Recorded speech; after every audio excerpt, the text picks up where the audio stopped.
Hello सांग मैंने जय जगन्नाथ। आम आसीचु आज मामा को मो गोटे रेस्टोरेंट को। आम आज ब्रेकफास्ट रे ऑर्डर करथिलु डोसा पनीर डोसा। हाँ, मामा को मो खायापाई सकाल बिकज आज आम आसलु भुवनेश्वर तो आम खाई नथिलु किछि तो पाखे गोटे रेस्टोरेंट थिला तो आम पनीर डोसा मगेइलु। आसतु टेस्ट करबा केमती कौन लगुच देखा।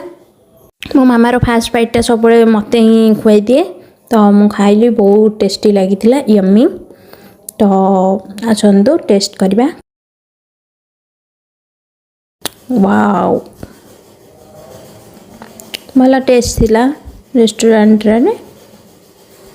मु मामा को खुआई दउतली मामा मना करथिला कहला नाइ तू निजे खा बट मु खुआई देली।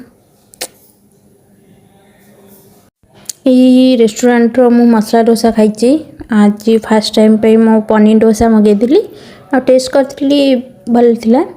मु रेस्टोरेंट रे भुवनेश्वर पड़ची मिस्की रेस्टोरेंट तो बहुत टेस्टी लगे ता खाइबाना सब आइटम भल लगे। मॉर्निंग रो एटे बड़ डोसा खाइला बेलको पेट पूरा फुल हो जाइतिला तथापि भी वेस्ट कौन करूँ से बाध्य रे खाऊलु। पेट पूरा फुल हो गलानी। पनीर पीस को भाजी पकई तो टे टेस्ट टे कम होता ना मसला बेटर थिला।